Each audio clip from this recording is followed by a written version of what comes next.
try to get a judge to compel the former president to testify under oath as part of their civil investigation. Hello. Hello, Gary. How you doing? Good.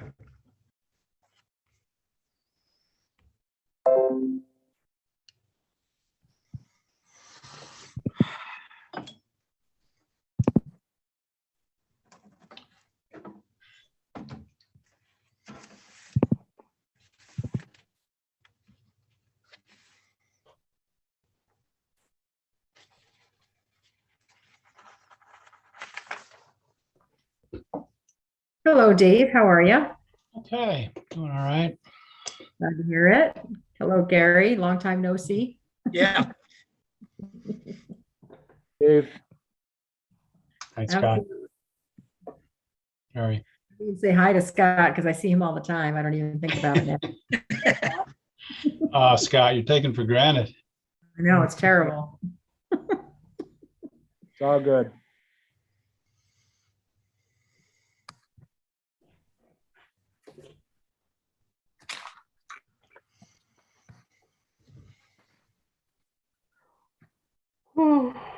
Reminder that we're on YouTube Live. Hello, world.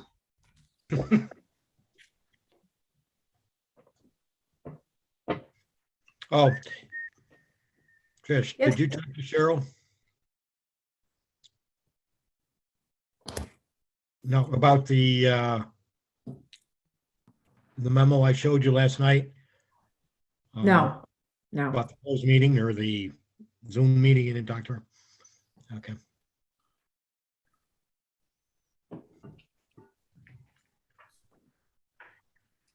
Hi, Joanna. Hi. I was How are having, you? Good. I was having difficulty getting in. I don't know why. No worries. No worries. It happens. So, Scott, whenever you get a chance, if you want to share your screen. And let me share my screen, I mean. Should be good. Is the call coming? I don't know. I haven't heard to the contrary, so I think we can wait a minute to see, right? Okay.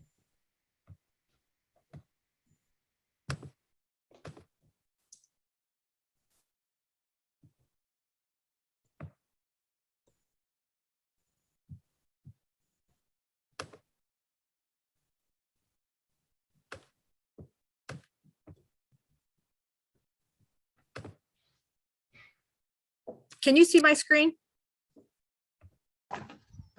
I see it.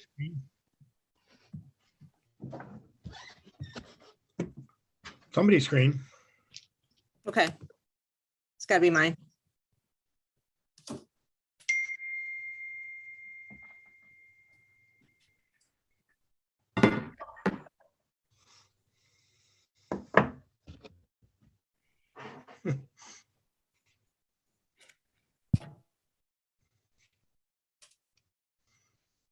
Okay, so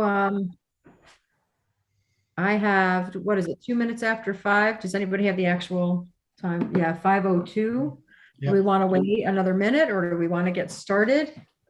I suppose we can get started.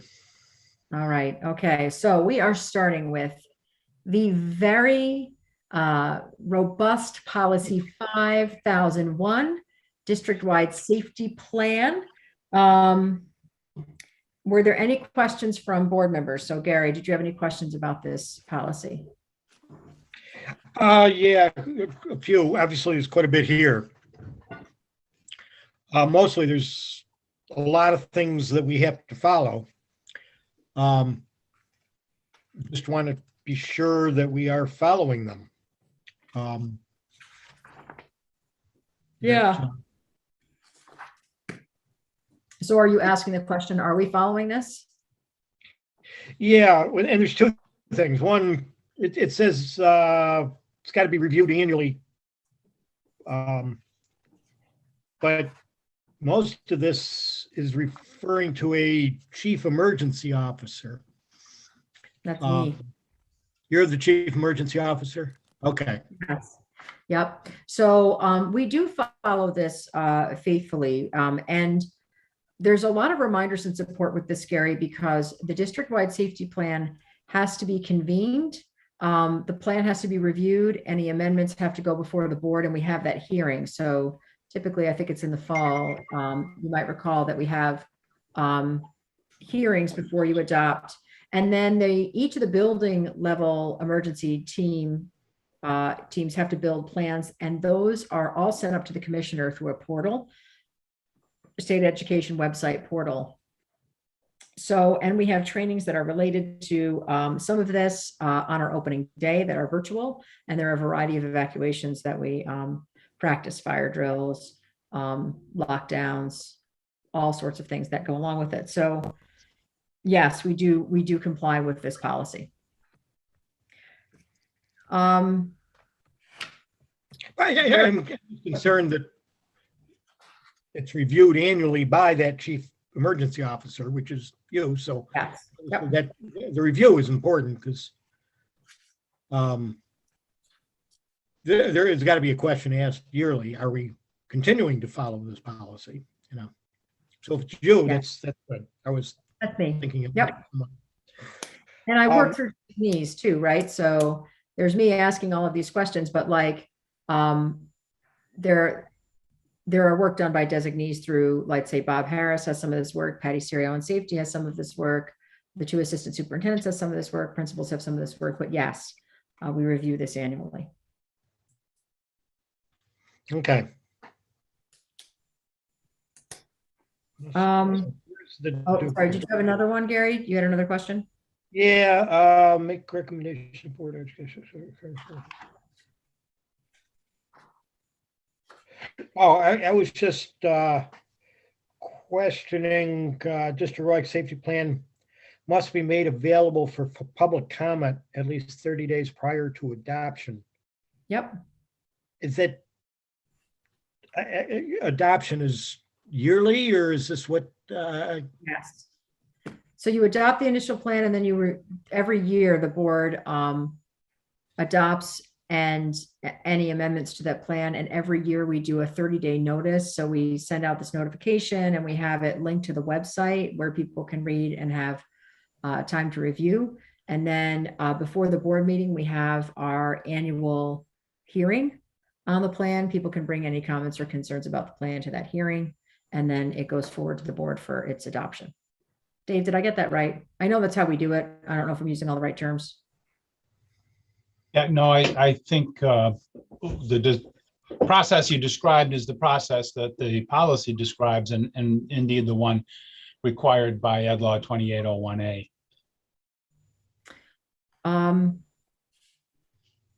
Scott or Chris, were there any recommendations regarding this policy? Yeah, there was in regards to item 1B, Chief Emergency Officer.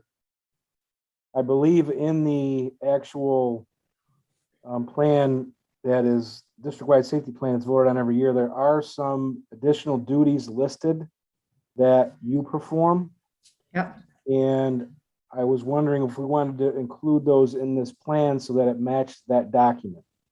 There's bullets A through G. I can read them, or we can, I can share them after this meeting to see what the group feels like. But for consistency factor, that was something that was suggested. So within the emergency plan itself, when we designate the duties for the chief emergency officer, they're more enhanced than what's represented in the policy.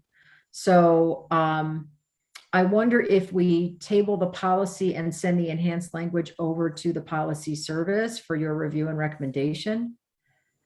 What do you think? Do you think that might be the best way to go forward? I think our recommendation will probably be don't put it in. Yeah. And I understand, I'm not sure where the source of that recommendation, but I understand someone trying to help us keep it all up to date. I think the logic of the template policy and the policy as you've adopted it is kind of reflected. If you look at 2B, that the safety plan will include at a minimum all the elements required by the commissioner's regulation. See, we're not trying to put in here all the elements of the plan. And similarly, I don't think we try to list all the duties of those people who have responsibilities because of the annual review. And this leaves the flexibility to revise the plan and just have it readopted without having to go through a board policy review every time you do that. That's good. Yeah, that makes sense, Dave. And that goes to Gary Nelson. What you've always said is try to keep your policies as broad as you can. Right. And let the procedures be the things that narrow those. I did have questions on in the policy, and I don't know, Dave, if you'll know the why to this. But on page 2, section 3, section A, response team, it gets pretty detailed into including law enforcement officials, local ambulance, fire officials, or other emergency response agencies. So I was just wondering if again, to that same concept, are we narrowing that down? Is that required that we get that precise with including ambulance? Yeah, I'm pretty confident saying that we've only got that detailed a list because that's what's in 2801A or the Okay. commissioner's reg. I'm not sure which, but we would not, again, as I said, we wouldn't be making up that kind of detail just as a recommendation from us. Okay. And the same with page 4, the development of the school's security services agreement. Section B as in boy 1, it goes in bringing in prosecutors and defense counsel and courts. So you'll see that I think when we look at the rest of the ones you have on the agenda tonight, there's going to be very minor Right. tweaks that have been made in our draft. But this one has this content, both Roman numeral 5 and Roman numeral 6, and those are responsive to the amendment that of the law a little more than a year ago, I'd say now. And this had to do, again, you know, folks downstate always have great ideas that end up being on our plate upstate. yeah, But there was, I don't remember the exact incident, but there was some issue around how school resource officers were being used. And, you know, to some people that immediately brings up school to prison pipeline issues or right. unequitable enforcement of student code of conduct and those kinds of issues.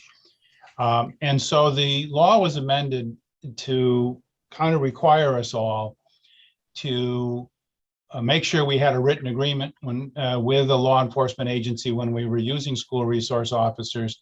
And then all of this other detail for school districts and BOCES are treated similarly for this. These are all the things that have to be in such an agreement. So that is, if you will, a compliance checklist, those 1, 2, 3s. Okay, so got to do it, got to be there. All right. Thank you. Those were my only questions. Do we have any other questions about this policy? Yeah, I'm not quite done. Sorry, Gary, I didn't realize it before. I'm sorry. No, it's fine.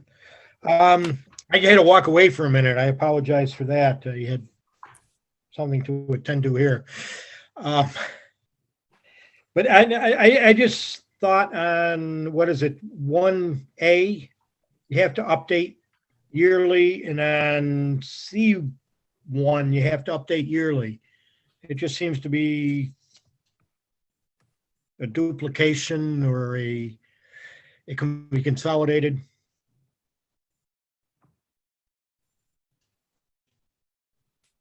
I just didn't know I was there Why are we twice. repeating that? Yeah, you're right.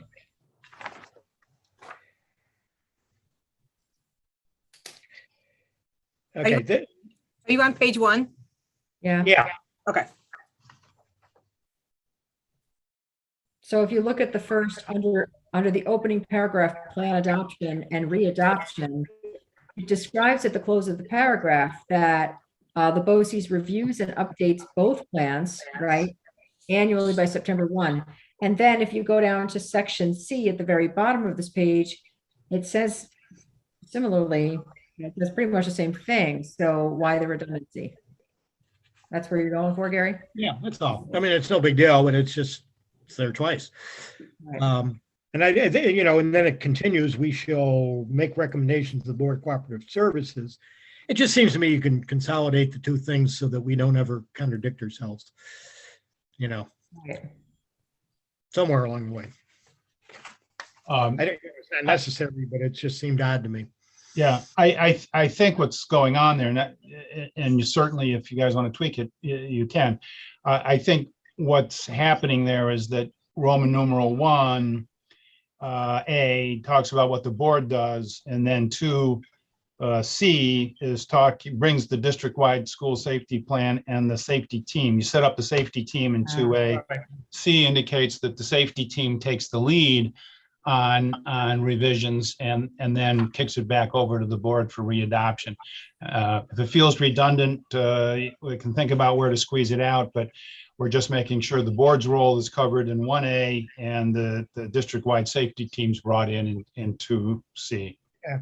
That makes sense. I have no real issue for it. Mostly I'm just proving that I read this thing before I got here. You get your check mark, homework Yeah. done. I prepped. I did the prep. All right, so I think. No, there is one more thing. Oh, yeah, I'm okay. confused about. On 3A2, the building level of you're talking about the school-wide emergency plan, and then you got this building level emergency response team, to develop a building-wide response, whatever. But it says it shall be kept confidential. Mhm. What? Yeah. 'Cause you don't want the active shooters reading the plan to figure out where you're going to be running, where you're going to be hiding, and how you're going to activate your emergency response. So those are kept completely confidential. There are parties obviously who have developed the plan and members of the emergency response team who clearly know what to do. And also staff, when you have to maybe go into lockdown drills, they know what to do, but you do not publish those plans for that reason. But how do you distribute to the people that need to know? Well, you can do a few different things, right? So when you're conducting your lockdown drills, that's where, let's say, if I'm a teacher and I know where the quote hiding space is in my classroom, or what my evacuation route might be from my classroom in a lockdown response, that's how I know the plan. Someone showed me that and I know it. But what we don't do is take that plan and publish it about where everybody can read it. For example, we might have an activation code, so where people can all call a lockdown. We don't publish that activation code. So we try to limit the nature or way that we provide that information for reasons of safety. Okay, that makes sense. But my thought that was in my mind at Sandy Hook. It was total chaos at the shooting because all the people that knew the response plan were dead.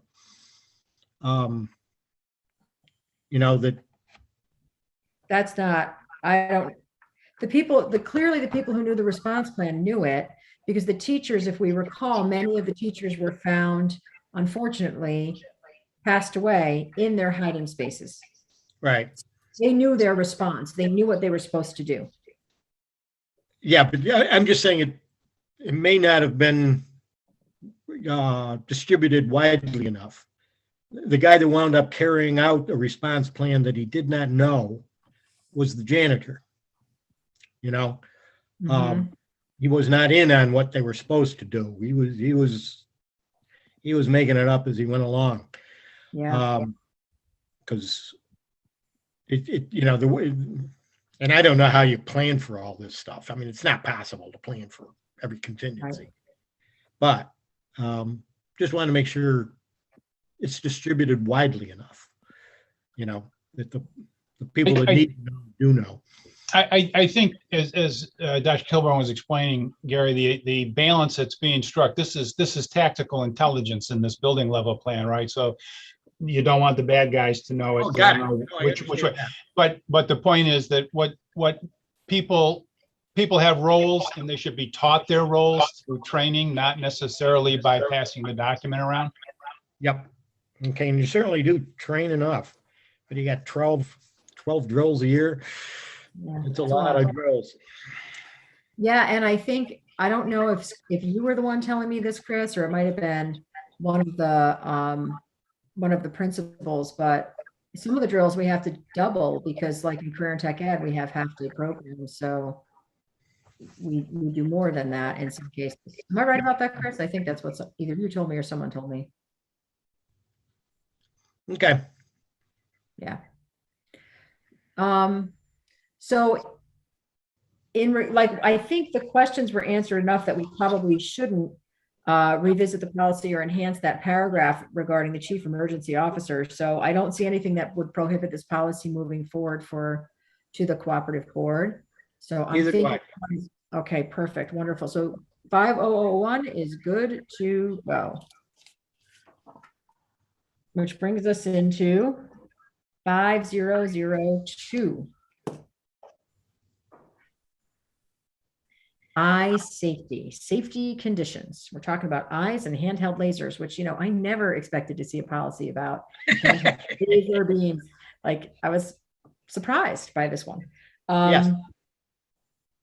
Were there any questions or concerns, Gary, that you have about this policy? Yeah, mine, in two, the last paragraph. It's going to be, students will be advised not to stare directly into the beam. To me, this is kind of like a coffee is hot type stuff. I'm just sitting there saying, are we setting ourselves up for a lawsuit that if somebody stares into the beam that we didn't tell them not to? Is it really necessary to put that in?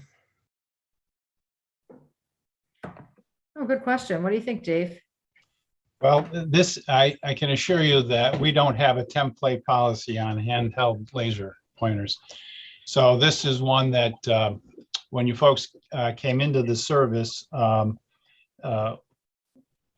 doubt even Uri 1 has this. So my guess is something occurred at OHM BOCES that led the board at the time to feel that it needed to be addressed. And so we, carried over, as we often have in school districts. They have their own locally sourced policies. There's nothing that's illegal about this, so we didn't say delete it. But certainly it's within the parameters of the board to decide that they can delete it. I would hope that basic instructions on how to use the laser pointer are given out, but who knows? And the first part. The problem is not the ones that we control. It's the ones that we don't control. Kids, and that's probably what brought up the policy, is kids play, when they first came out, kids were playing with these things left and right. I don't know that that's really an issue anymore. That was the feedback from the instructional team that reviewed this. The feedback was, why is this in there? Okay. So I think it's a non-issue, and I actually think the concern about it has lowered over time. But I can remember a time when this was a major concern. Oh yeah, I remember. They thought people were going to go blind. But the feedback from the instructional team was, we don't understand why this is in there. It's just not an issue that we deal with. Right. I'm confused by it too. I mean, I don't know if we have for every single thing that kids encounter that we have to provide safety training on, I don't know that we have a policy for, right? So do we have a policy for the safe use of drills? Do we have the policy for the use of a vise? I have no idea. I'm guessing that we don't. So to me, it does seem, I get the eye safety because we're providing for the protection of employees and visitors and students. And I see that more, but I think we ditched the handheld laser piece. Yes. Maybe revise this anywhere that we don't need a policy, again, I would rather not have one. And it seems like something we don't really need.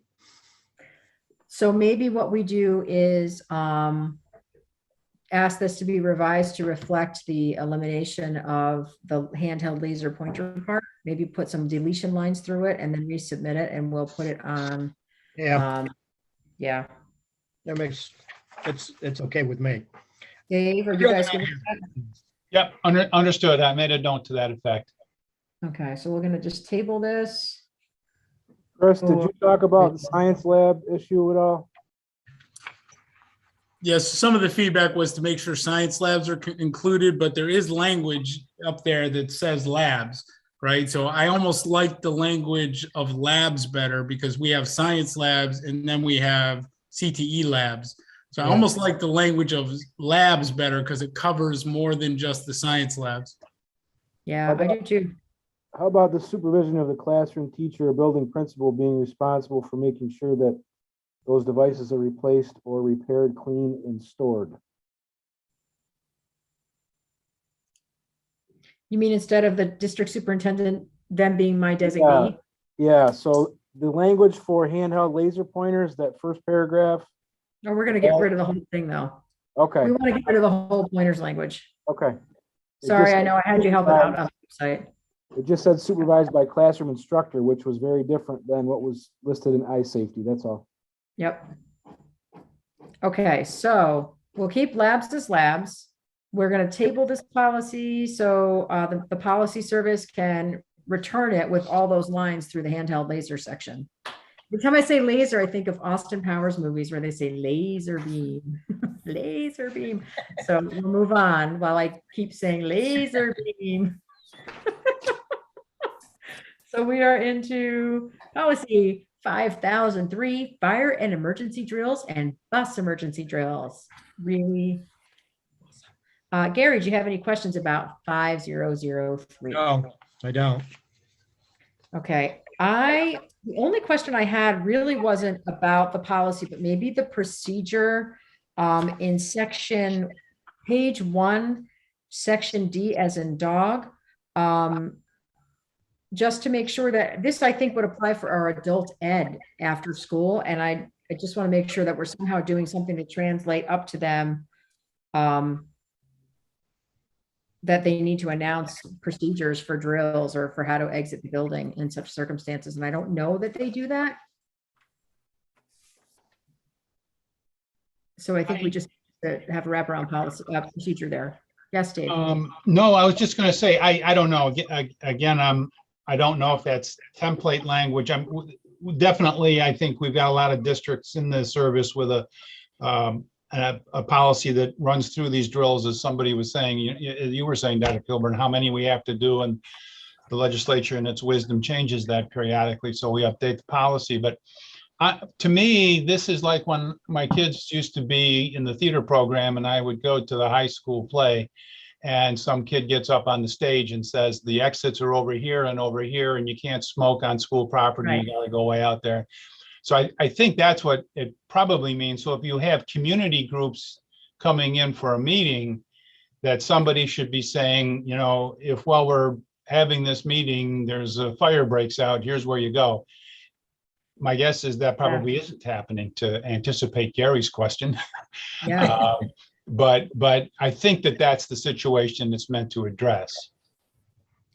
So we'll add that. I'll just see if we'll follow up among us, Scott and Chris, to see about just making sure that we have some procedures in place for maybe the Learning Center and for adult ed, just to ensure that they are making those announcements at the beginning of the programs or the beginning of a session.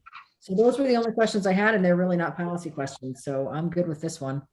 But we did have some thoughts about bus drills. The feedback was we don't have buses, right? So the policy says that the board directs the administration to conduct a minimum of 3 emergency drills on the school bus, but we don't have buses to conduct those drills. And so I guess, and maybe it's a question for Dave, is legally, should we be contracting with a school district to bring a bus in to do those drills, or is that a home district responsibility? And I mean, obviously the CTE kids would get that back at their school district, but for our full day programs, should we be contracting in the future, or can this be taken out of the policy? Yeah. Are we obligated to this if it's in the policy and we don't have buses?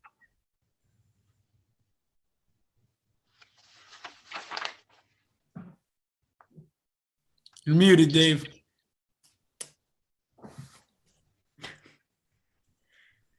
Chris is good at spotting. That's a darn good question. We do run a couple of buses over here, so I think we've kept it in for us as a BOCES, and frankly, I'm not sure where we are with Herkimer. I guess we ought to read and see if there's language in those sections of the law that say, if you run a bus, then do this. If the law says every district or board of cooperative educational services that operates buses must do this, that gives us an out. Yep.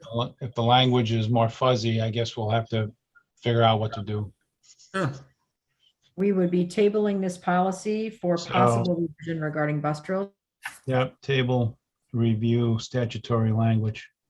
All right. So let's table 5003. And unless there's further discussion on that, we can move on to 5004. Short-term worker asbestos notification. I want to make it clear that Mr. Harris has told me that on our campus, at the Middle Settlement campus, there is no asbestos anywhere, none, 0 zip. But I do believe we still are required to have this policy. Any questions about this policy? That was my question. Do we have a question? What do you know, Gary? Answered. Yeah, I don't think I had any, Doesn't we have it at Brodock? but that's not a BOCES building. Unless by definition, even though this says, so the opening paragraph says requires, we have to notify people, all non-school employees who perform short-term work in a BOCES building. So I didn't think the Brodock was a BOCES building, but is it a BOCES building if we're releasing it, Dave, in regards to this definition? I'm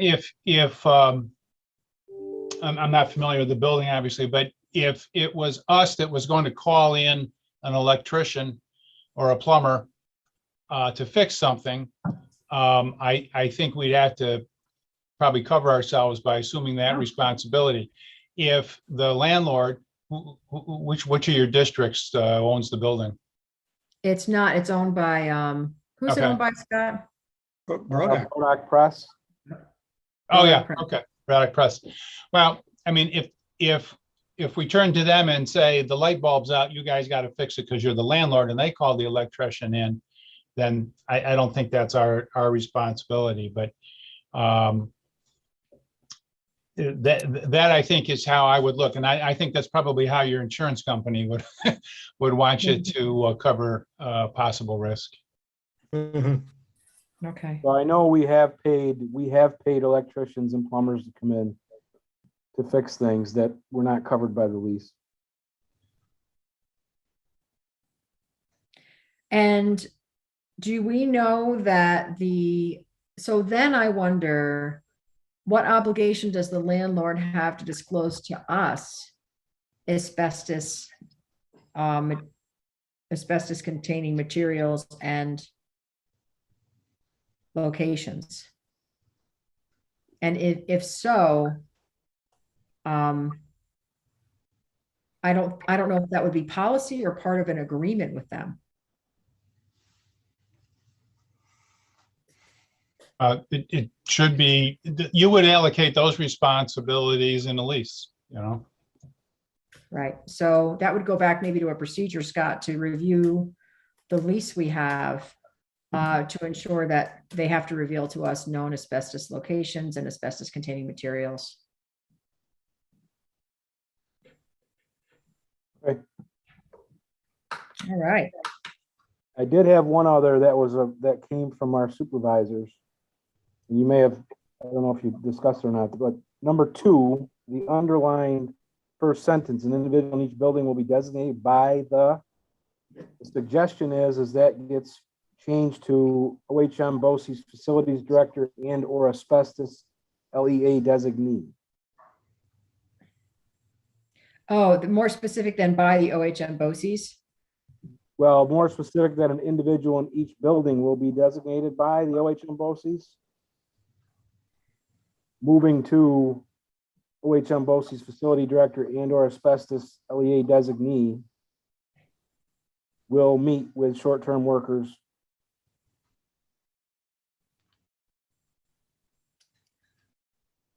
So, that is, so we have an asbestos designee. So if it's any individual who does it create any kind of legal issue with us? So Dave, if, let's say we had asbestos on the main campus, which we don't. And, one of our maintenance workers says to the short-term employee, hey, over here, there's asbestos, but they're not correct about that location. And they're also not the designated asbestos person, our official designee asbestos superhero.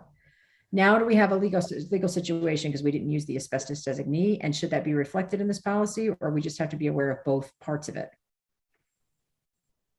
I confess that I haven't been reading the Asbestos Hazard Emergency Response Act lately. And I will say that I wouldn't, we don't use the LEA designation. The feds use that in their regulations and statutes to mean the local educational agency, because different states have such different configurations. But yeah. If we're the LEA, then we're just talking about what we're going to do ourselves to meet our obligation. Right.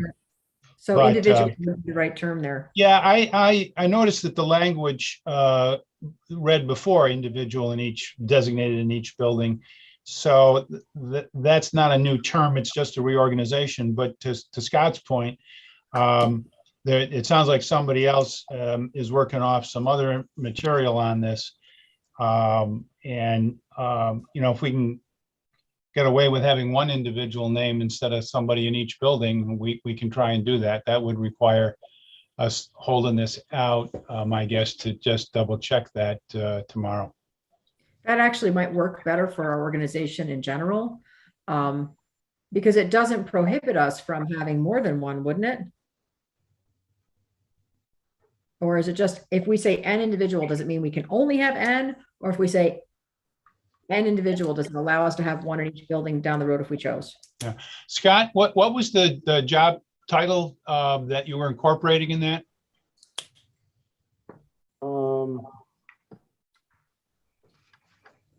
It was OHM BOCES facilities director and or asbestos LEA designee. And the facilities director is listed below in item 3A. Mm-hmm. So I know if something did occur, that's the individual that's going to get called. Yep. Right. And I see that 3A says that their job is to make sure there's a designated person in each building. So that makes me think that might have come right out of the law, this designated person thing. So that's what we'll check for you. Okay. So we're just gonna table to check the language in section 2 and its alignment to 3A.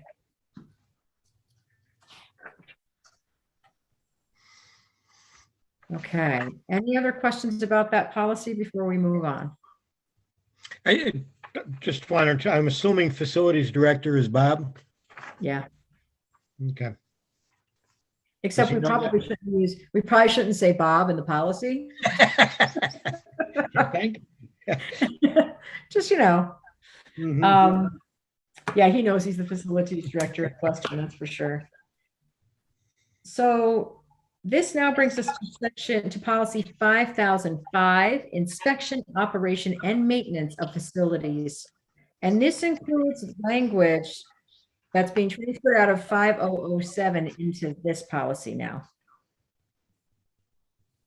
Yes. Right. Gary, did you have questions about this policy? Basically, all my questions are we following this? I mean, Right. there's a lot to follow here.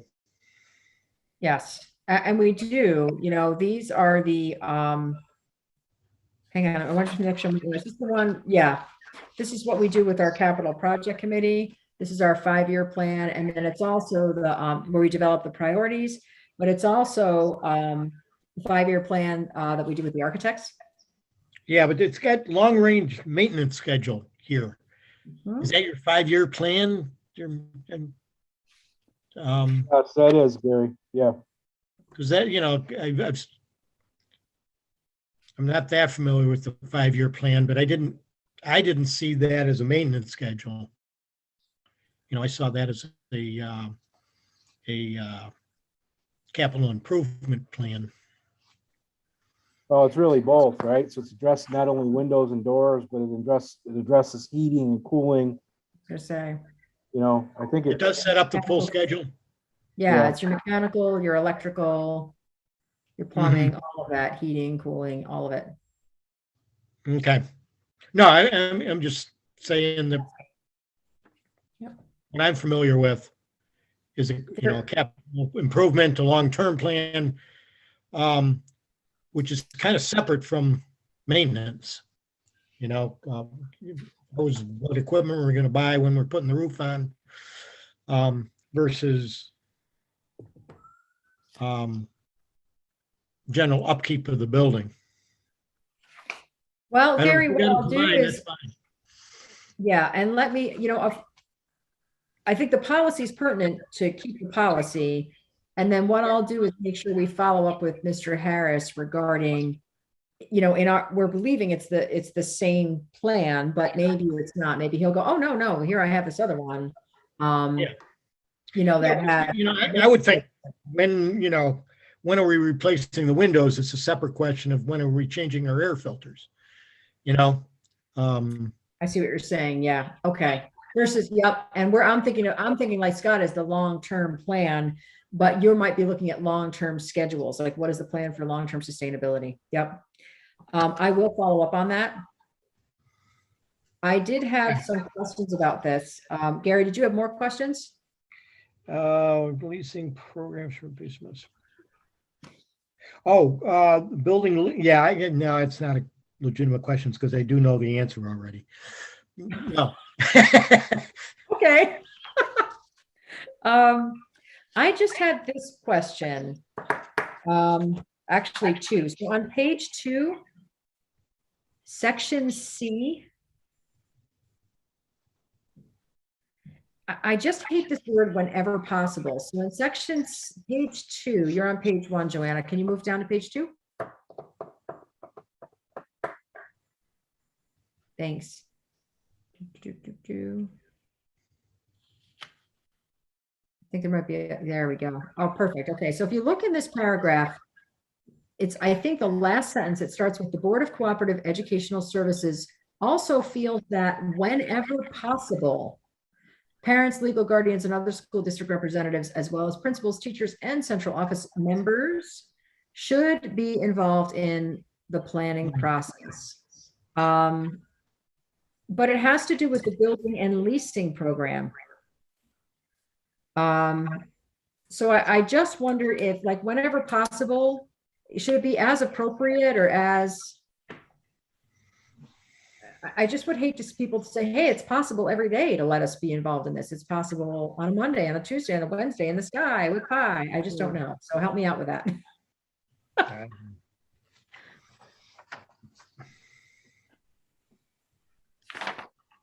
Well, if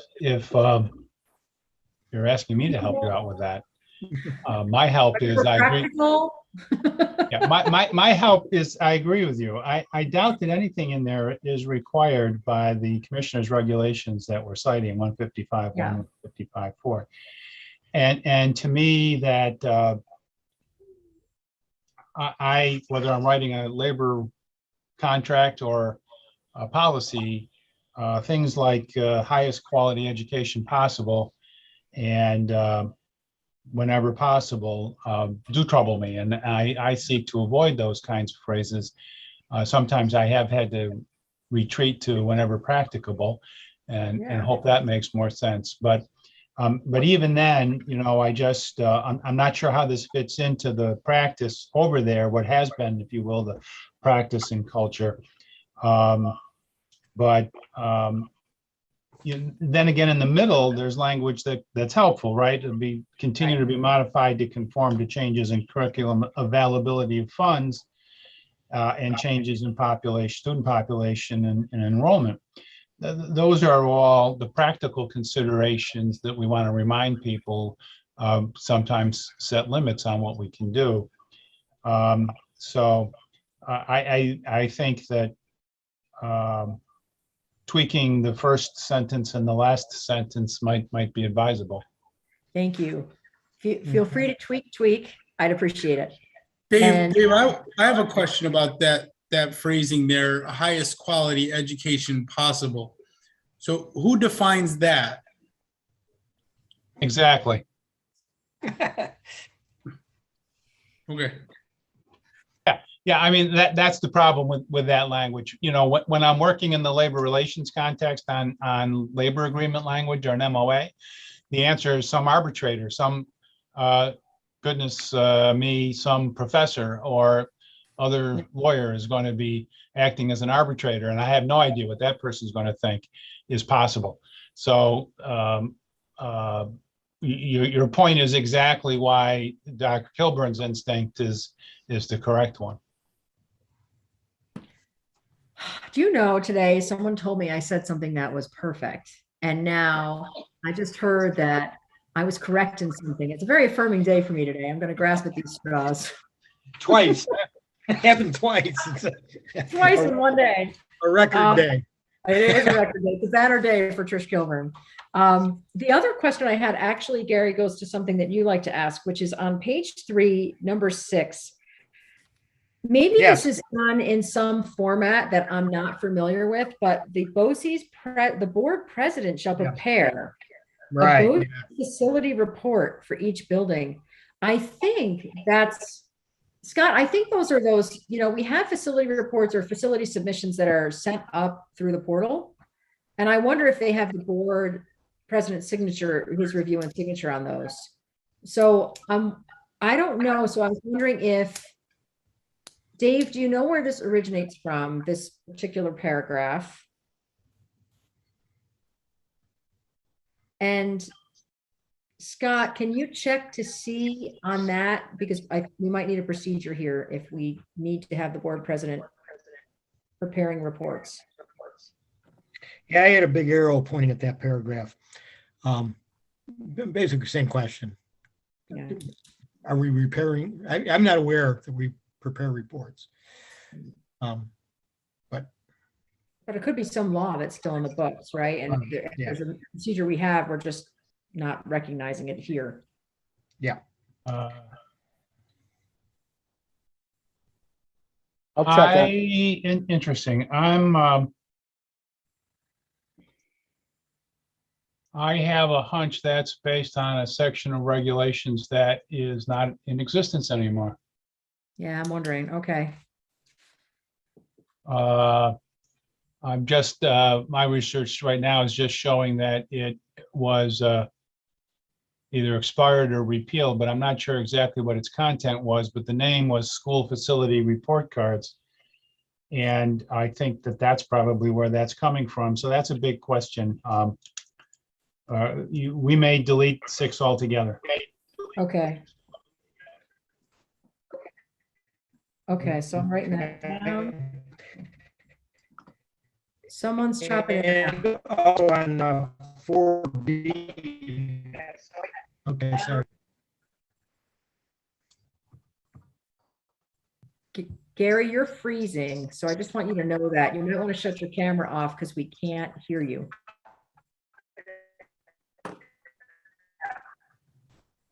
That's me. Can you hear me?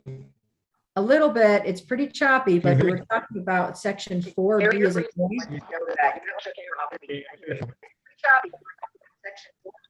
Yeah, badges. Do we have a badges policy? We have badges. I don't know if the badges policy. But this is about contractors, right? Yeah.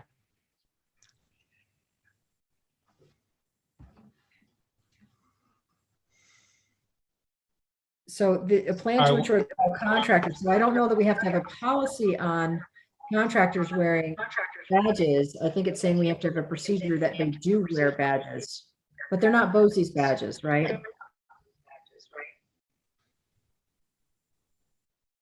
Photo ID badges, that's all it says. Yeah.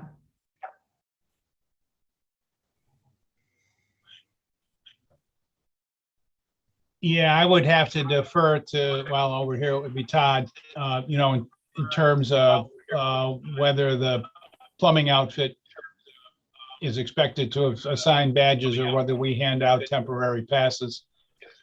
If it's a photo ID requirement, obviously, we're not going to be doing those overnight. So I don't know. I mean, I think that sort of defers to what's the reality.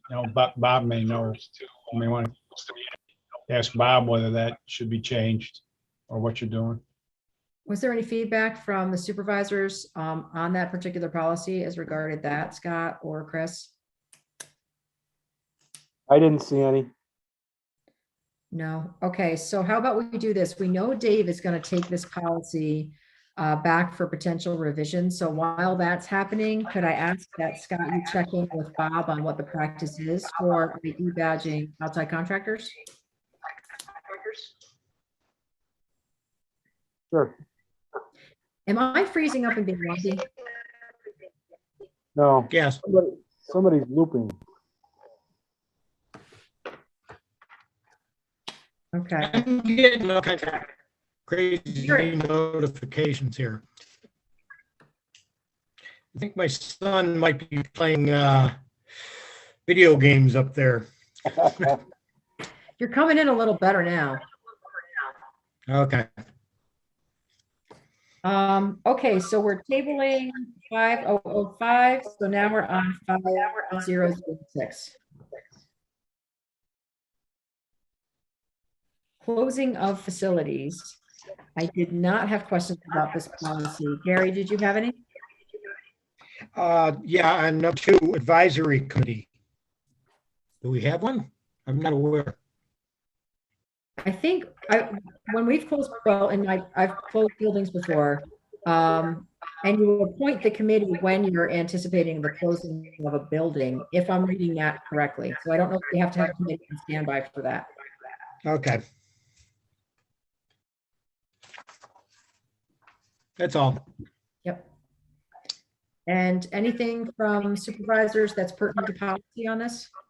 No? Yeah, so the feedback that I got was the word closing often refers to snow days. So I know the next policy is emergency closing, but your feedback was wondering if we can differentiate between that kind of closing and snow day emergency closing. Yeah. Shutting down of facilities. Well, no, I guess you could really read both either way. You could say we shut down for a snow day or we shut down. Yeah.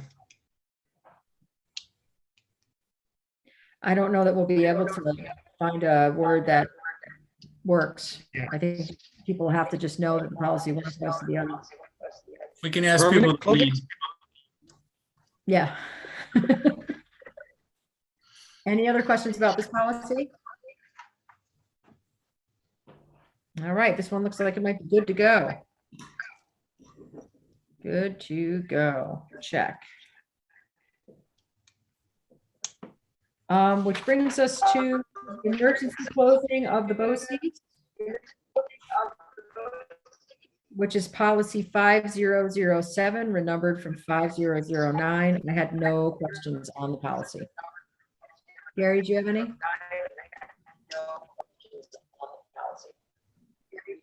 No. Scott or Chris, any questions that are pertinent to the policy? No? Okay. Good to go. Let's move on with, so that's 5007. That one's good to go. And then the recommendation to delete the evaluating existing buildings, because that language is now present in the previous policy we just reviewed a little bit ago. So any objections Very to the good. adoption of this policy? We're good? So I'm going to ask, can everyone mute please mute?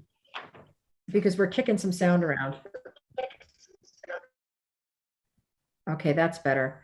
All right, so I want to review to make sure, please check to make sure I'm getting this right. And Joanna, I want to make sure we're on the same page. So policy 5001 is good to go. Okay. 5002, we're tabling for revision, potentially eliminating, to eliminate section 2. Policy 5003, we're going to table for a possible revision of the language regarding bus drills. 5004, we're tabling to check the language in section 2 and its alignment to language in section 3A. Does anybody need me to slow down? We're good? Okay, policy 5005, we're tabling to revise section 3C. We're to look at language to diminish ambiguity. And Dr. Kilburn, yeah, I have a note, I'm sorry, 5004. yep. We're also going to look at the language about the OHM facilities director. And whether it actually requires a person designated in each building, which you guys basically have one big building. So Yep. it's kind of funny to think about, but I will be checking that language. Yeah, that would be helpful. Thank you. And then 5005, tabling to revise 3C to diminish ambiguity, but also checking to see if section 6 even applies anymore. And then 5006 is good to go. 5007 is good to go. And we are okay with deleting the old 5007. All right, any questions before we close off today? I have to say, we make policy awful fun. But this time what was exciting was we had the supervisors look at the policy, which is where some of these questions and recommendations came from. And I thought there was some great stuff there. So thank you for the supervisors for helping us out. And our labor union leaders also looked at the policies, which I thought was good. Yeah, now I was going to say, I know that's more work for you guys, but that's going to be helpful in the long run. I mean, even if we don't accept all those recommendations, they all make us think about something. Yeah, they really do. It's kind of neat to have those different perspectives. So thank you to everyone who helped us get to here. And thank you to everyone in this meeting who helped us review all that policy. And I hope that you have a fantastic night and enjoy yourselves, and see you next time. All right. So long, everybody. Bye. Chris, you're going to give me a call? Yep, will do.